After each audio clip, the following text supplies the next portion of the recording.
It is still quite surprising that over 4 decades since the adoption of the Convention on the Elimination of Discrimination Against Women, CEDAW, stereotypical values, gender bias, and the exclusion of women from access to opportunities, productive resources, and leadership roles still abound around the world, contrary to the CEDAW ideals and principles.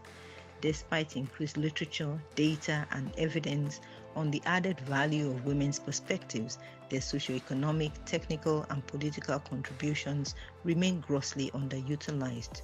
Consequently, the promotion and protection of women's human rights has not taken root sufficiently for them to be systematically guaranteed.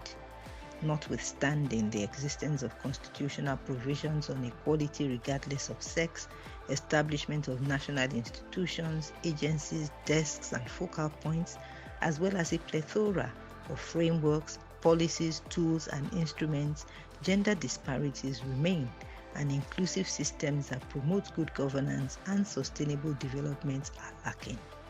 As a result, the exploitation of women's rights and trivializing of their dignity and economic assets continue to prevail. Currently, meeting global, regional, or national gender equality and women's empowerment targets are compromised by emerging issues like climate change, the COVID-19 pandemic recovery plans, the digital economy, artificial intelligence and robotics, as well as the global energy crisis, which all threaten women's livelihoods and erosion of gains to date. New forms of gender-based violence, cyber-engineered trafficking in women and girls, and the increasing toll of insecurity, conflict, and war on women and girls call for more rigorous approaches, concerted efforts, and strategic modalities for embedding gender into the priorities of state parties and stakeholders as we pursue the SDGs. National machineries for women, gender actors, and champions continue to be constrained by inadequate capacities, insufficient regulatory mechanisms, and compliance monitoring systems to effectively protect women's rights throughout their life cycle. Under-resourcing and architecture that is not fit for purpose hamper the ability to translate political commitments into concrete and impactful interventions. In my view, some prerequisites to realizing agreed goals include adequate representation of women in leadership positions at the public, private, and community levels, increased gender financing using tested models like gender-responsive budgeting, and setting of clear gender performance standards, indicators, and targets.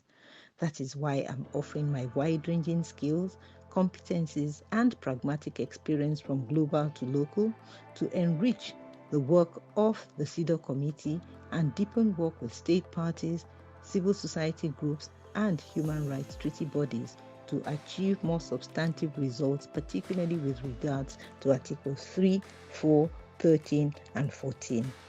As nations struggle to build resilience, diversify economies, expand internally generated revenue pathways and trade volumes, integrating gender concerns remain critical to achieving desired development outcomes. I am convinced that the CEDAW GR addressing gender gaps in the post-COVID-19 digital economy is vital to full recovery, and I believe that my expertise in policy analysis and ongoing work in digital literacy, gender-based violence digital response, financial inclusion, e-commerce, and scale-ups for women MSMEs is an asset.